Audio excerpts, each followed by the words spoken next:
Ya, Mas Diri. 2 perempuan, 4 laki.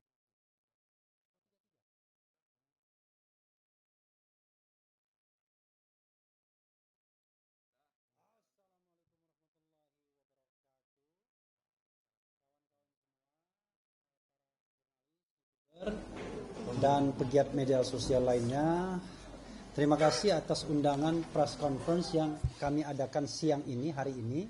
Kami mau mengupdate perkembangan kasus yang menersangkakan Roy Suryo dan Dr. Tifa. Dan tadi kami sekitar pukul 10 setelah administrasi baru masuk kira-kira pukul 11 kurang, itu diterima oleh jaksa peneliti dari Kejaksaan Tinggi DKI Jakarta.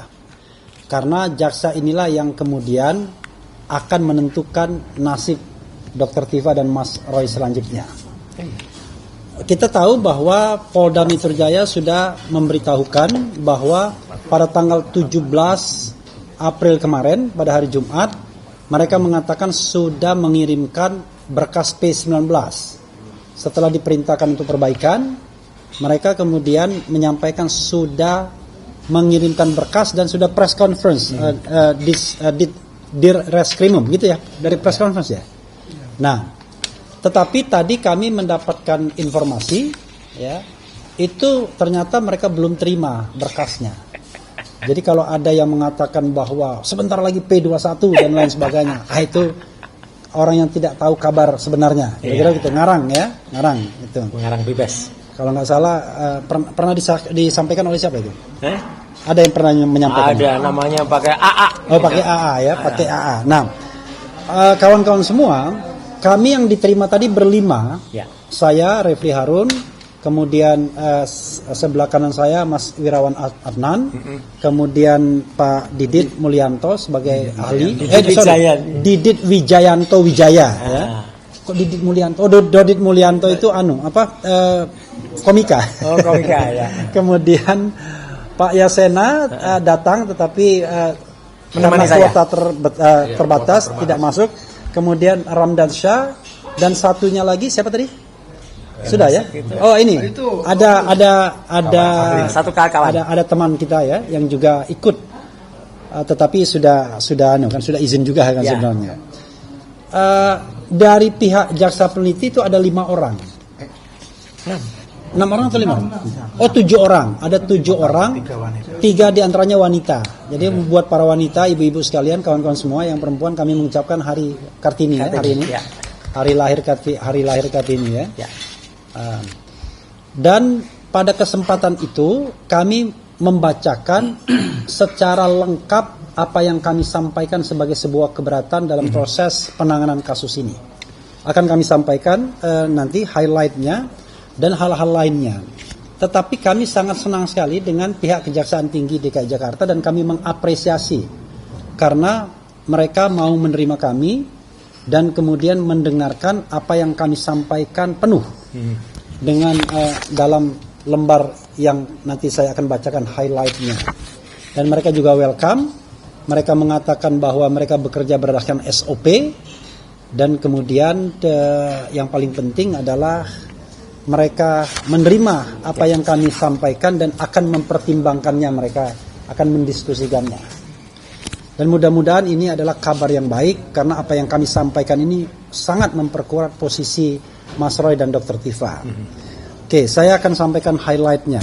Surat ini tertanggal Jakarta 21 April 2026 hari ini ditujukan kepada Kepala Kejaksaan Tinggi DKI Jakarta untuk perhatian Asisten Pidana Umum pada Kejati DKI Jakarta.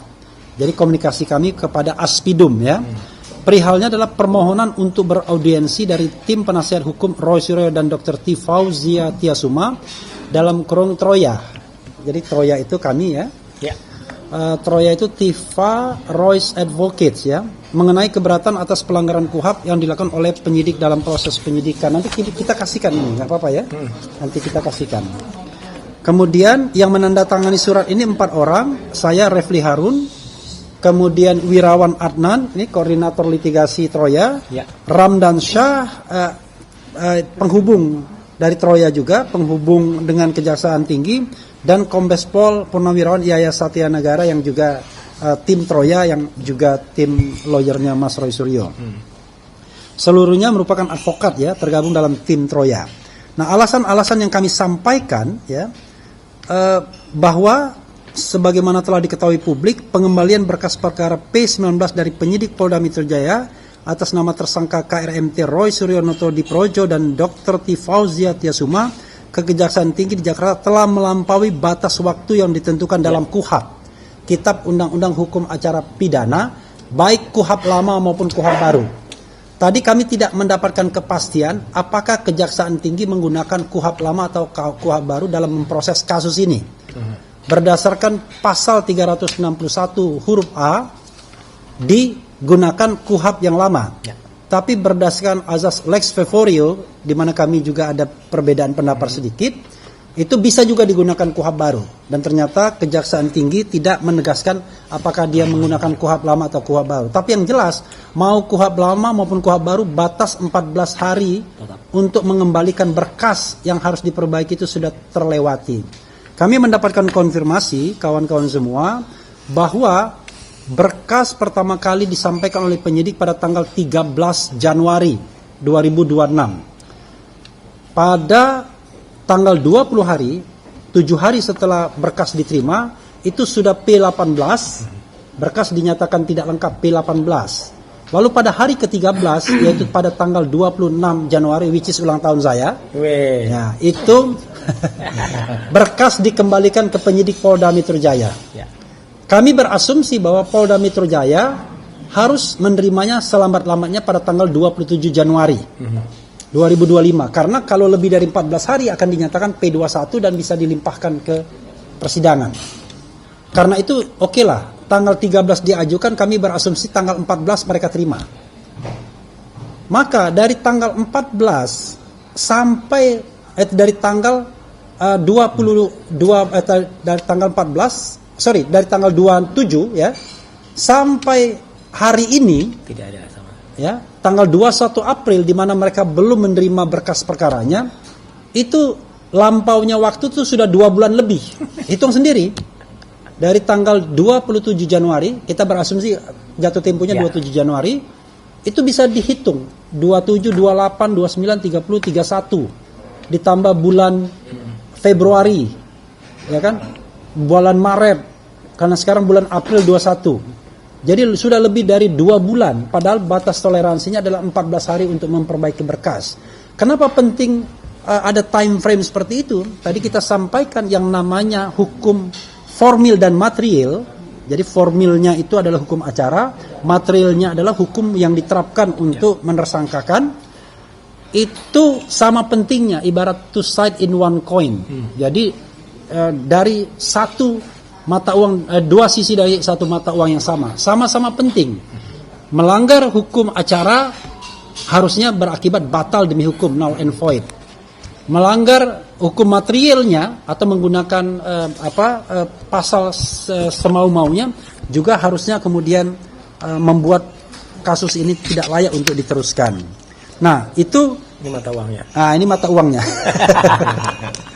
Jadi itu alasan pertama kami yang kami sampaikan, bahwa sudah lampau waktu 2 bulan, tidak hanya 14 hari. Sehingga sepatutnya itu harus dikembalikan SPDP-nya, surat perintah dimulainya penyidikan, dikembalikan kepada penyidik, dan harusnya kasus ini ya tidak perlu ditindaklanjuti lagi. Selain batas waktu, kami juga mempermasalahkan soal restoratif justice yang diterima oleh Egy Sujana, Damai Hari Lubis, dan Rismon Hasiholan Sianipar. Ini nothing personal, ini semata-mata demi penegakan hukum. Terutama yang kami soroti adalah restoratif justice yang diterima Rismon Sianipar. Kenapa begitu? Karena Rismon seperti halnya Mas Roy dan juga Dr. Tifa dikenakan pasal 32 ayat 1 dan pasal 35 Undang-Undang ITE yang versi pertama, yaitu Undang-Undang nomor 11 tahun 2008 dengan ancaman hukuman itu 8 dan 12 tahun penjara. Berdasarkan ketentuan KUHP yang baru, kalau ancaman hukumannya di atas 5 tahun tidak boleh mendapatkan restoratif justice. Itu syarat objektif yang tidak boleh dilanggar. Nah, dalam hal ini ya, sering kita dengar bahwa restoratif justice ini menggunakan KUHP yang lama. Perlu kawan-kawan ketahui, di KUHP yang lama itu tidak ada aturan mengenai restoratif justice. Selama ini yang digunakan adalah peraturan di bawah undang-undang seperti Perpol, peraturan kepolisian.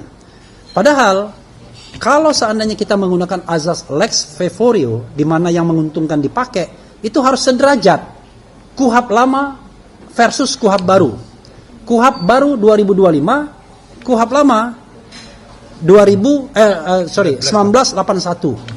Kalau yang menguntungkan KUHP lama, silakan pakai. Tapi kalau KUHP lama tidak ada, maka harus kembali kepada KUHP yang baru. Tidak boleh turun ke Perpol. Itu sikap kami dan yang sudah kami sampaikan. Karena itu, kami mengatakan dari satu poin itu saja, restoratif justice yang dikenakan kepada setidaknya Rizwan Syahipar itu bertentangan dengan undang-undang, sehingga seharusnya lah dibatalkan. Ya. Kemudian, kami juga mempermasalahkan penerapan prinsip good governance dan clean government dalam penegakan hukum pidana. Jadi, kawan-kawan semua, dalam KUHP yang baru, yang namanya kejaksaan ini memegang peranan penting sebagai dominus litis, ya.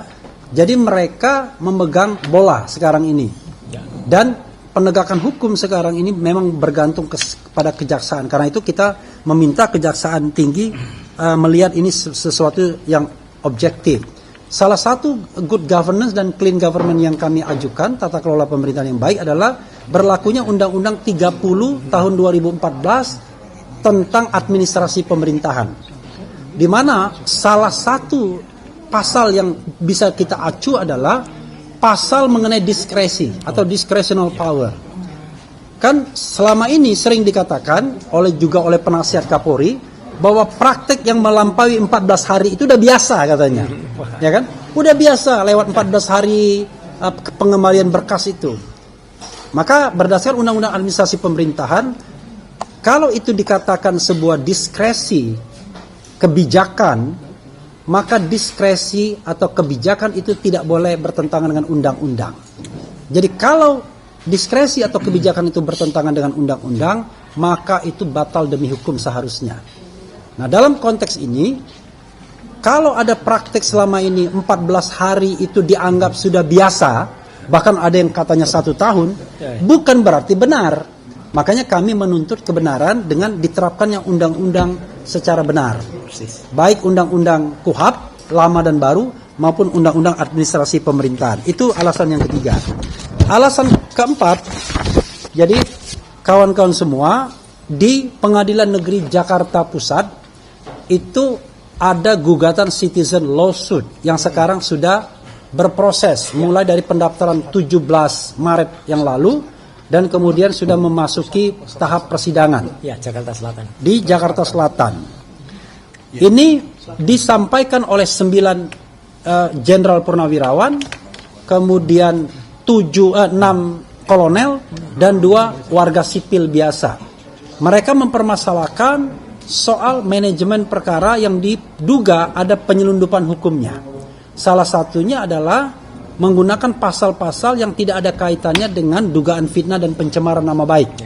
Kita tahu bahwa Mas Roy, Dr. Tifa dikenakan salah satunya ditersangkakan dengan pasal 310 dan 311 KUHP mengenai pencemaran nama baik dan fitnah yang kemudian berubah menjadi pasal 433 dan 434.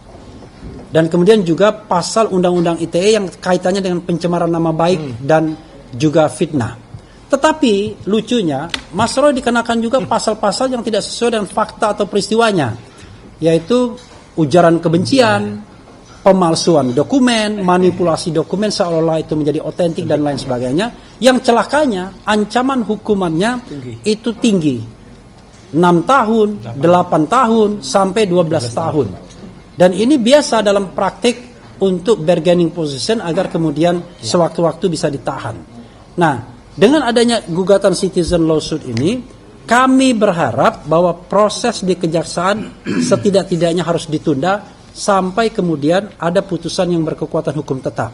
Karena kalau gugatan ini dikabulkan, maka seharusnya lah proses penyidikan harus diulang dan tidak boleh lagi menggunakan pasal-pasal yang kita duga sebagai penyelundupan hukum. Ya. Tapi kalau soal proses penyidikan harus diulang, nanti mungkin Mas Didit yang banyak terlibat dari citizen lawsuit itu akan lebih menambahkan. Ya.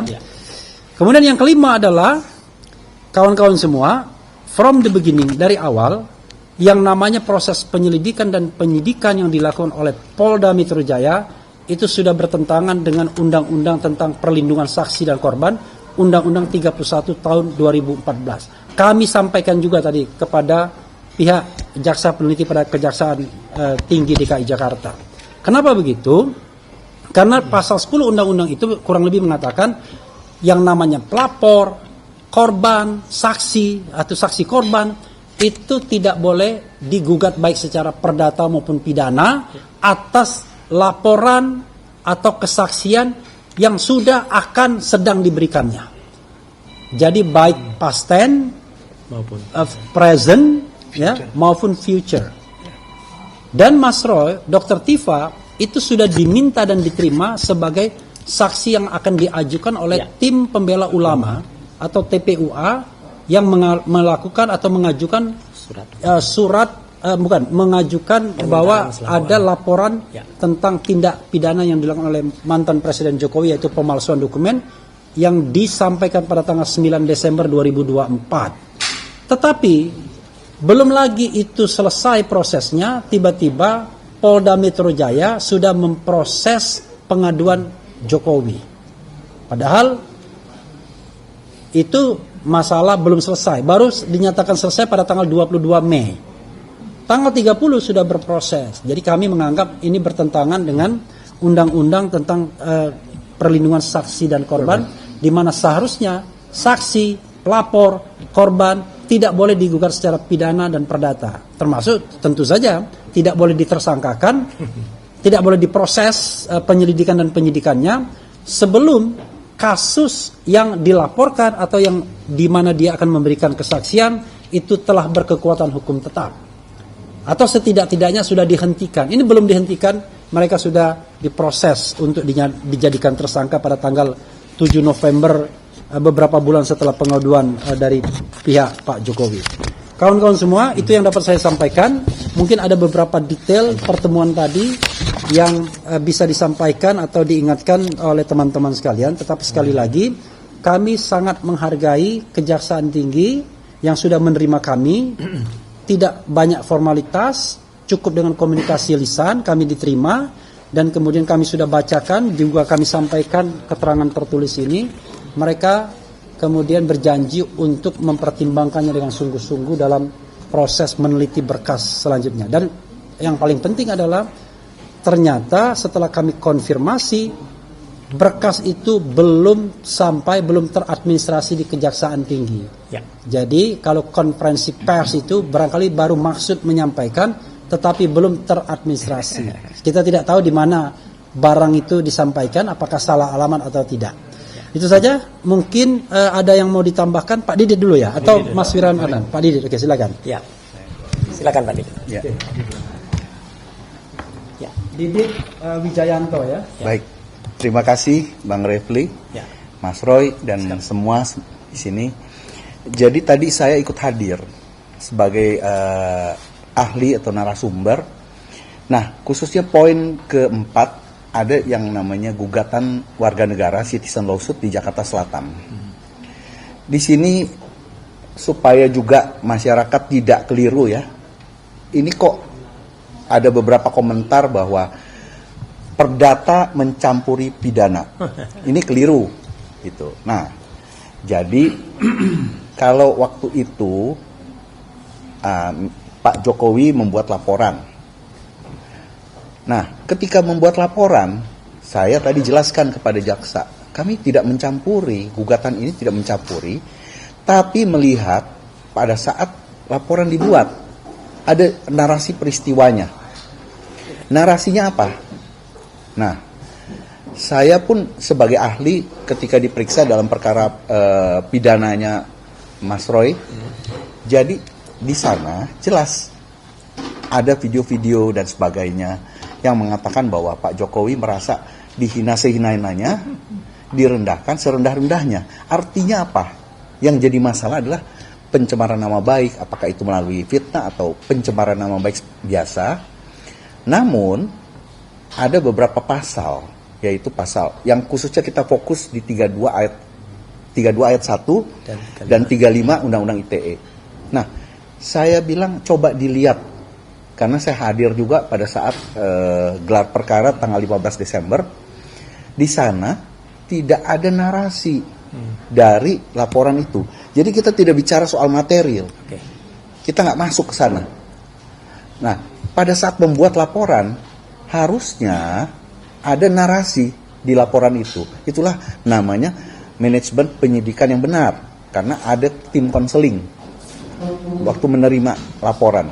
Jadi jangan narasinya adalah peristiwa penipuan atau penggelapan, tapi pasalnya terselip pasal pembunuhan. Nah, kan repot itu. Jadi harus apa yang diterapkan pasal-pasalnya adalah sesuai dengan peristiwanya yang dibuat laporan, narasi-narasinya. Itu aja sebenarnya gugatan citizen lawsuit. Nah, ketika gugatan ini dikabulkan, artinya pasal-pasal itu kalau diterapkan ada unsur melawan hukumnya. Saya tadi sampaikan, kalau demikian alangkah bijaknya seharusnya penegakan hukum sesuai dengan pasal 139 KUHP yang baru atau pasal 81 KUHP yang lama. Dan kalau kita melihat perma, itu perma itu ada nomor 1 tahun 56 dan nomor 4 SEMA nomor 4 tahun 80 mengatur apabila ada perselisihan prajudisial maka pidana ditunda baik daluarsanya maupun penyidikannya. Nah, seharusnya demikian. Coba dibayangkan kalau seandainya sudah masuk ke dalam surat dakwaan, misalnya kemudian ada 6 pasal. Nah, itu kan repot.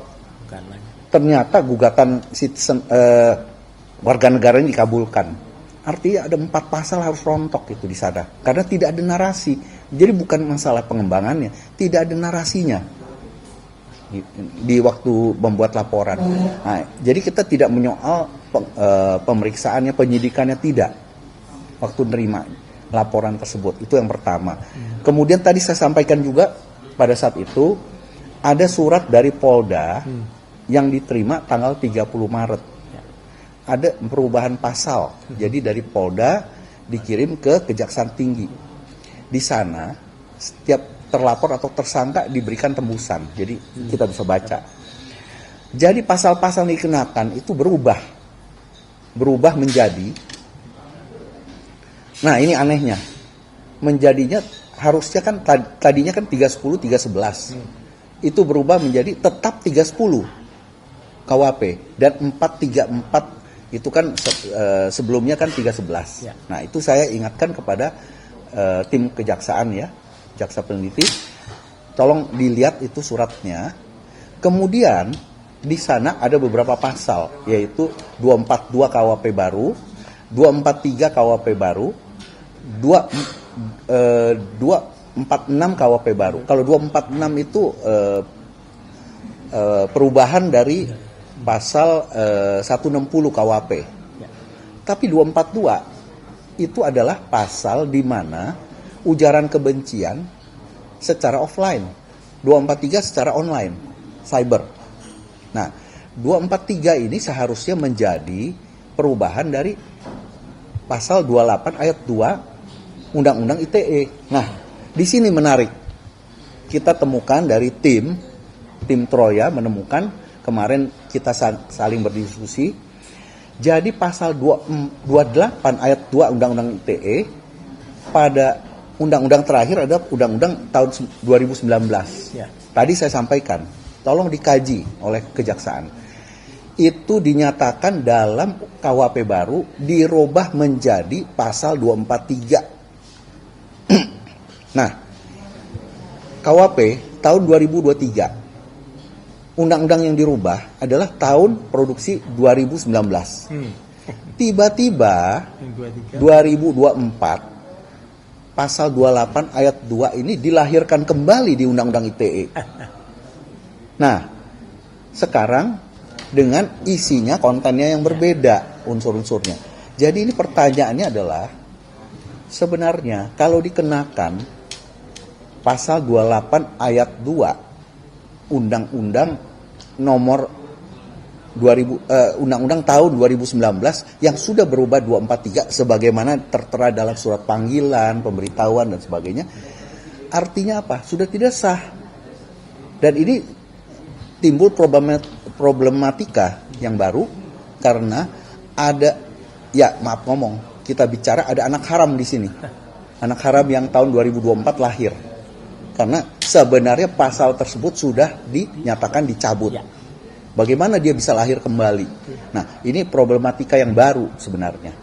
Nah, itu tadi kita minta kaji, surat itu apakah dapat diterima secara sah.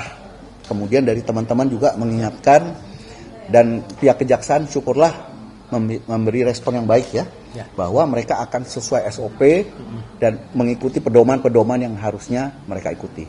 Demikian ya, tambahan dari saya. Terima kasih. Nanti kalau nggak mengerti tanya ya, biar ada klarifikasi. Silakan Mas Irawan Adnan. Terima kasih. Jadi pada pokoknya itu tadi kami itu diterima oleh jaksa peneliti. Mereka ini adalah calon penuntut umum dan harapan kami seterusnya menjadi calon saja, menjadi penuntut umum ya. Nah, perlu diketahui kawan-kawan bahwa pengendali perkara ini atau dominus litis tadi yang telah disebutkan oleh Mas Refli itu adalah jaksa peneliti ini layak dan tidaknya perkara ini disidangkan, yang meneliti adalah mereka ini yang tadi bertemu dengan kami. Nah, kedatangan kami itu maksudnya adalah memberi pendapat hukum bahwa perkara ini pada dasarnya tidak layak. Tidak layaknya itu indikatornya itu ada beberapa yang penting, antara lain melampaui batas waktu. P19-nya itu ketika diberikan petunjuk seharusnya dikembalikan dalam waktu 14 hari. Tadi disampaikan oleh Mas Refli lebih dari 14 hari, bahkan lebih dari 60 hari. Jadi menurut pendapat kami inilah indikator sebetulnya tidak layak disidangkan, no case ya, sebetulnya penyidik itu no case. Jadi pengendali perkara ini adalah bukan penyidik, cuma hanya yang ingin kami sampaikan adalah pengendali perkara ini adalah jaksa peneliti. Kalau menurut penelitian mereka ini perkara tidak layak, ya dikembalikan. Nah, tadi kedatangan kami mengisyaratkan bahwa ada keyakinan itu ya untuk dikembalikan, dan tadi juga Mas Didi juga menyampaikan bahwa perkara ini juga antara lain kalau tidak dikembalikan adalah untuk ditunda, karena menurut asas prejudicial gesel tadi ya, dan atas dasar asas ultimum remedium, kalau ada perkara itu perkara pidana itu adalah obat terakhir, solusi terakhir. Perkara perdata harus diselesaikan lebih dulu, dan saat ini sedang ada perkara perdata perihal yang sama di Pengadilan Negeri Jakarta Selatan dan juga di Pengadilan Negeri Surakarta yang masih belum memperoleh kekuatan hukum yang tetap. Begitu. Terima kasih Mas Refli. Oke, silakan Ramdan mungkin mau nyampaikan sesuatu? Tambahan nggak? Cukup. Jadi sebelum Mas Roy ya, tadi jangan sebelum Mas Roy menutup dengan doa dan kaosnya apa? Nggak ada. Nggak ada kaosnya. Jadi kita jangan salah sangka. Jadi waktu pertemuan tadi Mas Roy tidak ikut masuk. Ya, itu. Bukan karena apa-apa, tetapi Mas Roy memang pihak yang langsung terkait dengan perkara. Kalau kami advokat ini penegak hukum. Jadi advokat berdiskusi sama jaksa, sesama penegak hukum itu sesuatu yang tidak dilarang. Ya, karena itu Mas Roy sebagai pihak yang berkepentingan tidak ikut. Jadi menunggu di luar. Yang kita bicarakan itu adalah bagaimana menegakkan hukum formilnya, terutama prosedur itu, SOP itu dipatuhi, itu satu. Yang kedua, mungkin teman-teman bertanya, loh, kalau begitu Mas Roy, Dr. Tifa ingin kasus ini dihentikan. Iya, jawabannya. Tetapi jangan salah, kami tidak meminta maaf, kami tidak meminta restoratif justice. Di dalam KUHAP yang baru, penghentian perkara itu bermacam-macam sebabnya. Ada 10 yang terbaru. Dan salah satunya pemberhentian demi hukum. Karena kami menganggap bahwa banyak sekali pelanggaran-pelanggaran hukum yang terjadi, sehingga seharusnya kasus ini ya sudah dihentikan. Karena sudah bertentangan dengan hukum. Bahkan sejak awal, ketika dilakukan penyelidikan, sudah salah. Karena yang ada di Barreskrim belum dinyatakan dihentikan atau berkekuatan hukum tetap. Jadi tidak ada niat untuk kemudian restoratif justice, menyerah dan lain sebagainya. Justru kita ingin menegakkan hukum, membuktikan bahwa apa yang dilakukan penyidik itu melanggar hukum. Apa yang dilakukan penyidik itu bertentangan dengan hukum yang ada. Karena itu sebagai advokat, ya kami juga ingin menegakkan hukum yang benar dan selurus-lurusnya. Oke, itu satu. Adapun mengenai ijazah dan lain sebagainya, sekali lagi kami tegaskan bahwa kami mendorong agar ada pembuktian yang adequate, yang memadai terhadap kebenaran apakah ijazah palsu atau tidak. Nah, salah satunya tentu dari forum yang memang pembuktian ijazah tersebut. Yaitu misalnya citizen lawsuit yang walaupun kemarin dinyatakan tidak dapat diterima atau di-MO, bukan berarti kemudian tidak bisa dilakukan proses banding atau bahkan nanti kasasi. Kita akan lihat. Dan bukan tidak mungkin juga nanti ada pengaduan-pengaduan yang terkait dengan laporan baru. Laporan pidana baru yang dilakukan oleh mantan Presiden Jokowi bahwa yang bersangkutan sudah melakukan pelanggaran hukum pidana yang nyata dengan ditemukannya fakta-fakta atau bukti-bukti baru melengkapi bukti-bukti sebelumnya. Termasuk juga misalnya spesimen ijazah yang disampaikan oleh KPU dan KPUD. Sementara kasus Mas Roy dan Dr. Tifa sekali lagi bukan kasus pembuktian ijazah, tapi kasus dugaan pencemaran nama baik dan fitnah. Karena itu kita dari awal mengatakan itu bukan kasus pembuktian ijazah. Sehingga langkah yang kami tempuh adalah minta kasus ini dihentikan karena sudah melanggar hukum. Itu ya kawan-kawan sekalian agar kemudian tidak salah.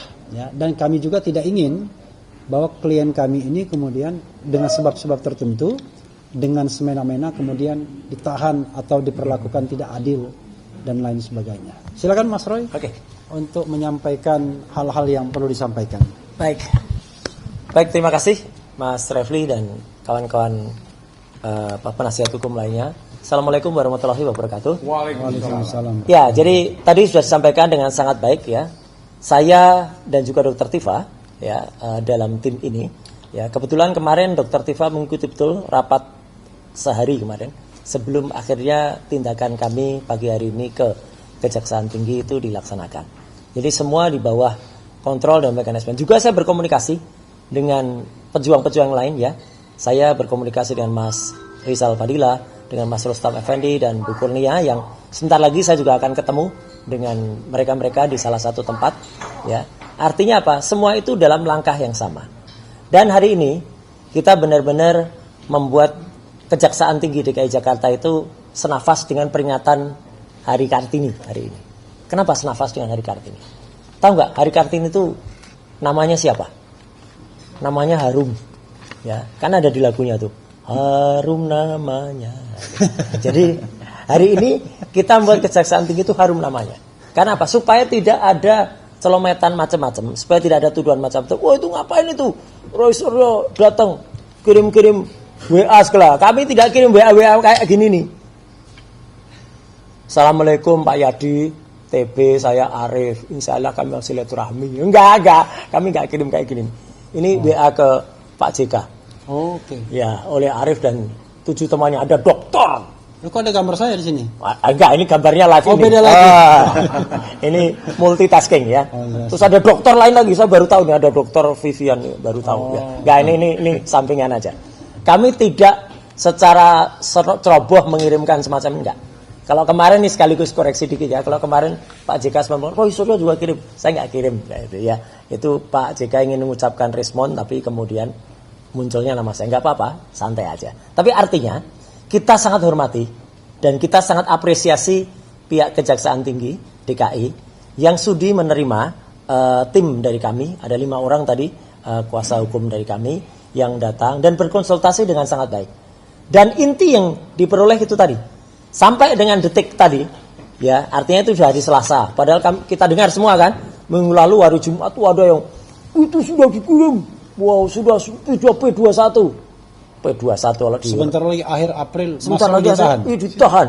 Itu kalau orang yang ditranslasikan otaknya kayak gitu itu, ya, sama di translasi sama dirotasi. Enggak ya, sama sekali enggak. Jadi kita hormat.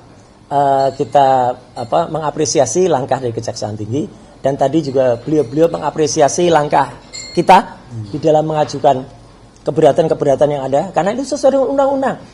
Undang-undangnya begitu ya. Jadi kalau ada sekian hari itu terima, sekian hari itu harus nanti balik lagi, harus terbit SPDP baru atau tidak, atau ditolak, atau nanti P19 mati istilahnya, atau nanti berhenti di situ. Ya itulah hukumnya begitu. Tidak seperti ada, oh itu biasa kok, ada yang sampai setahun. Penasihat apa loh, kalau penasihat korpsnya kayak gitu ya, korpsnya rusak kalau penasihat ahlinya sukanya mundur-mundur kayak gitu. Ya, jadi sekali lagi langkah dari tim kuasa hukum Troya hari ini, ya, dan juga sudah atas sepengetahuan juga dari tim kuasa hukum saya di tim yang lain, ya, ini sesuai dengan apa yang ada. Kami tetap ingin membuktikan kepalsuan 99% ijazahnya Jokowi. Itu clear ya. Tidak ada yang namanya Roy Suryo, Dr. Tifa, Rizal Fadilah, Rustam Effendi dan Kurnia Triwani nyerah menginta pengunduran. Enggak. Ini demi hukum. Jadi kalau perkara ini harus berhenti demi hukum, misalnya apa? Sudah terlalu mengembang. Hari ini saya dengar pada saat yang sama Pak JK juga sedang melakukan konpres dengan teman-teman ex pejuang Poso dan lain. Ya itu hak beliau. Karena beliau benar-benar waktu itu berjuang untuk mendamaikan gitu. Kok malah ada orang-orang kayak Ade Armando, ya, kemudian si siapa itu yang diusir dari Rakyat Bersuara itu, si janda itu ya, Abu Gosok itu ya, itu kemudian yang dilaporkan, silakan kalau itu dilaporkan ya. Tetapi kemudian kita dan itu kalau semakin meluas, maka memang negara harus ada. Negara hadir kalau perkara ini semakin luas dan memang sengaja diperluas ya oleh pihak-pihak yang tidak berkepentingan, pihak-pihak yang mengobok-obok perkara ini ya, tidak mencontoh DKI Jakarta. Jadi kalau Kajari DKI itu membuat ini dengan sangat bagus, Pemprov DKI juga membuat bagus, yaitu dengan menertibkan ikan sapu-sapu ya. Nah, itu jadi membuat bersihnya saluran. Nah, ini Indonesia dibersihkan dengan apa? Lakukan ya penegakan hukum yang clear terhadap perkara ini. Apa itu penegakan hukum yang clear? Dibuat jelas, dibuat terang, segera selesaikan. Ya, bagaimana caranya? Itu kita persilahkan kepada para kuasa hukum. Saya kira itu yang saya sampaikan. Sekali lagi apresiasi dan salam dari kami. Memang kami sebagai prinsipal sangat mendukung tadi dan tadi saya ada. Tapi saya tahu diri untuk tidak kemudian ikut-ikutan gitu ya untuk masuk ya. Dan kemudian Dr. Tifa juga kemarin seharian sudah juga menitipkan beberapa pesan dan itu ada di dalam risalah kita yang ada. Dan kita juga tidak celometan, kita juga sembarangan kirim-kirim WA kayak gini nih misalnya ya gitu. Nanti WA-nya saya jelaskan di dalam salah satu acara nanti malam. Ya. Oke, saya kira itu teman-teman semua. Terima kasih atas perhatiannya dan saya kembalikan lagi kepada koordinator tim kuasa hukum kami, Mas Refli Anun. Wassalamualaikum warahmatullahi wabarakatuh. Waalaikumsalam. Nggak ada kaos hari ini. Nggak ada kaos ya? Nggak ada. Tapi itu kaosnya untuk nanti malam soalnya. Bukan Harun namanya, tapi Harun namanya. Oh Harun ya? Pakai N belakangnya. Pakai N. Ya. Ada yang mau bertanya? Silakan. Pakai mic, bisa nggak? Saya pakai mic ini. Iya. Biar dengar. Biar dengar. Atau saya ulangi pertanyaan. Ya. Ya.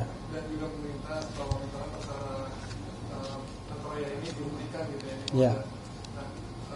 Demi hukum.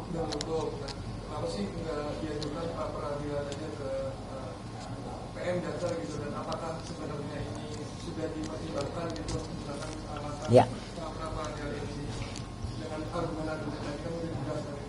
Ya, tadi teman dari iNews mengatakan kenapa tidak diajukan pra peradilan. Pertama saya ingin jawab ya, di antara kita penasihat hukum itu selalu berdiskusi. Dan diskusinya itu didasarkan perkembangan yang ada, perkembangan kasus yang ada. Dan didasarkan pada kemauan atau concern dari prinsipal. Ada beberapa di antara penasihat hukum yang mengatakan pra peradilan, ada yang mengatakan tidak. Tapi ketika dibalikkan kepada prinsipal, para prinsipal Dr. Tifa dan Mas Roy mengatakan untuk sementara di hold dulu, kan gitu ya. Nah, jadi kalau prinsipal belum berkenan, tentu kita tidak akan melangkah lebih jauh. Itu alasan yang sangat objektif. Alasan kedua adalah kita sedang mengupayakan untuk memberitahukan kepada jaksa peneliti yang bakal menjadi jaksa penuntut umum kalau kasus ini disidangkan, dan kita berharap tidak pernah. Ya. Jadi ini juga akan berdampak pada penghentian kasus kalau seandainya argumentasi kita ini diterima. Kita tidak perlu repot-repot sidang kalau kasus ini kemudian tidak dilimpahkan ke pengadilan, kan begitu. Jadi upaya itu satu demi satu, step demi step. Tetapi tentu kita bersiap untuk hal-hal lainnya. Pra peradilan kita bersiap, kemungkinan lain juga kita bersiap, ya, membangun argumentasi kita juga bersiap. Tapi langkah yang kita lakukan hari ini adalah langkah mendatangi Kejaksaan Tinggi, karena kalau ibarat permainan sepak bola, bolanya sekarang ada di Kejaksaan Tinggi DKI. Karena bolanya ada di mereka dan mereka punya kewenangan untuk menyetop kasus ini sebagai dominus dari litis tadi. Dari hakim praper itu. Ya, maka kemudian tentu kami menjadikan itu sebagai option pertama dulu. Gitu ya? Jelas kan? Gitu. Oke ya. Ada lagi ya? Ya silakan Pak. Nah, terhadap penjelasannya ada yang mau menambahkan nggak? Cukup lah. Cukup ya? Oke, silakan. Silakan Mbak Buruh. Mas Roy tadi kan udah tegas ya bilang bahwa tetap ingin melanjutkan kasus, tidak Ya. berharap pada RJ gitu di satu sisi. Enggak. Kemarin Pak Jokowi juga memberikan isyarat bahwa kalau untuk Mas Roy Suryo dan Dr. Tifa itu nggak ada kesempatan RJ. Tanggapannya Mas? Oke. Ini Rosero itu yang ini apa yang ini? Oh, yang ini. Pertanyaan menarik ya, karena tadi mungkin nggak terdengar karena nggak ada mikrofon. Jadi katanya dari tembok ratapan mengatakan nggak akan memberikan RJ. Siapa yang minta RJ ke sana? Nggak sama sekali.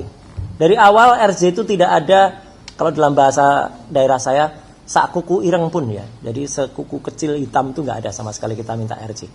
RJ itu tidak menang ya. RJ itu kalah. RJ itu menyerah kalah restorasi. Jadi bagi sahabat-sahabat kami yang melakukan RJ terserah. Tapi mereka tidak menang. Mereka justru kalah total ya. Kalah sekalah-kalahnya, sehina-hinanya.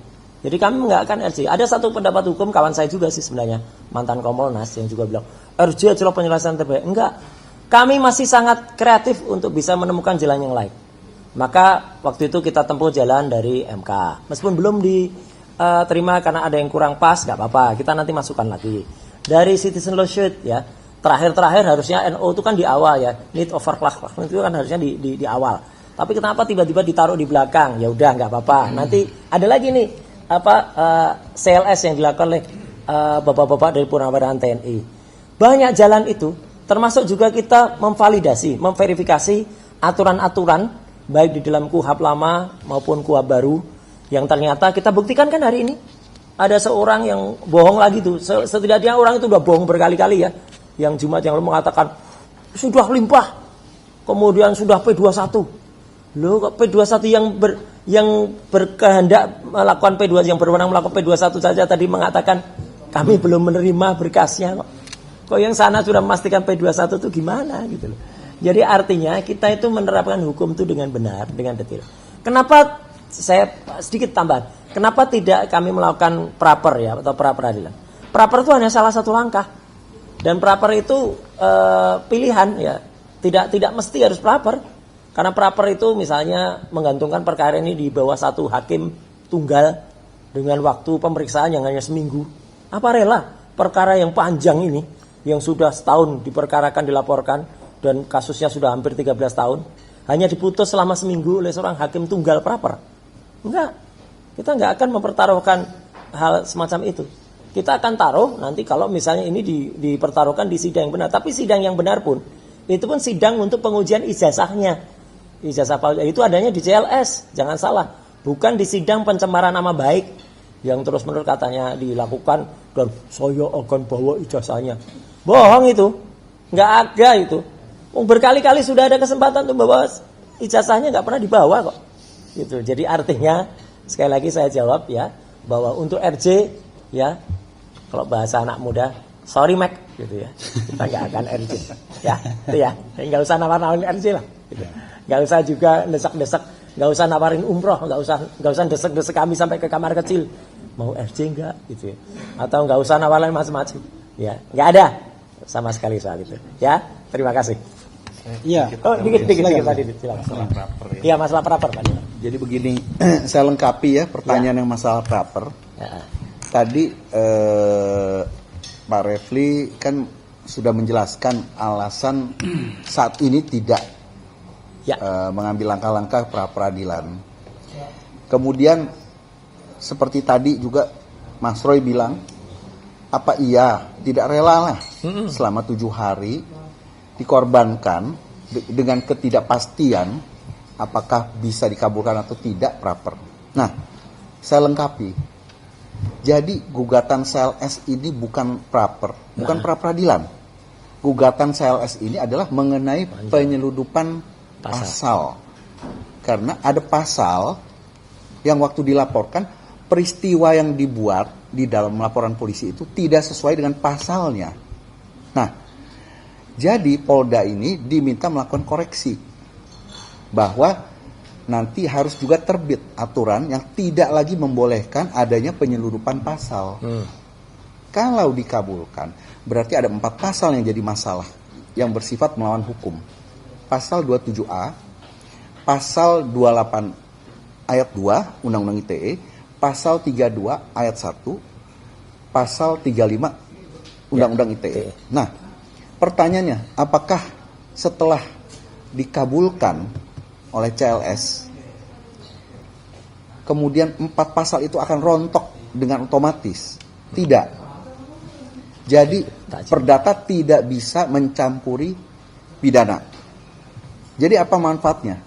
Nah, setelah gugatan CLS ini dikabulkan sampai inkrah, barulah kita praper. Itu ada kepastian. Jadi 4 pasal itu berarti benar-benar dinyatakan sebagai pasal selundupan, artinya baru kita praper. Kita tidak lagi seperti Mas Roy bilang tadi mengorbankan 7 hari dengan satu hakim tunggal. Kemudian kita mengorbankan semuanya dengan ketidakpastian. Tapi kalau sudah itu akan menjadi kepastian hukum. Karena putusan pengadilan CLS mengakui dan mengabulkan ada 4 pasal yang diselundupkan. Artinya kita praper untuk dirontokkan itu 4 pasal. Ya. Nah, jadi kita jangan sia-sia melakukan tindakan-tindakan yang tidak jelas kadang-kadang. Ya, itu aja. Oke. Terima kasih. Terima kasih. Jadi kesimpulannya untuk praper tadi ya, kita tentu menunggu timing, waktu. Ada kondisi-kondisi tertentu di mana kita pasti akan mengajukan praper. Saya tidak mau menyebutkan kondisi tertentu apa, karena tidak bagus kan, the worst skenario-nya. Tetapi untuk hari ini, untuk saat ini, kami masih belum melihat kondisi itu. Karena kami masih bisa beraudiensi dengan Kejaksaan Tinggi dan itu merupakan prioritas pertama. Ya, oke, ada lagi yang mau bertanya? Oke. Cukup ya? Ya, terima kasih. Oke, terima kasih. Mudah-mudahan ini bermanfaat. Mau doorstop silakan. Tetapi yang paling penting adalah kami berbahagia hari ini. Mudah-mudahan ini pertanda baik terus-menerus ya. Ya, amin. Bahwa harapannya bahwa kasus ini betul-betul dihentikan dan SPDP-nya dikembalikan dan kemudian nanti energi Mas Roy, Dr. Tifa bukan lagi dikejar, tapi mengejar ijazah palsunya kan begitu. Oke. Terima kasih. Wassalamualaikum warahmatullahi wabarakatuh. Gak perlu sebutin. Nanti di mikrofon ini jam 4 saya ada di sana, ya. Jam 7 saya nanti dengan Rismon ada di sini. Dengan Rismon dan beberapa orang yang lain. Seru nanti. Untuk Jaya. Oke, terima kasih. Oke. Merdeka. Merdeka. Harus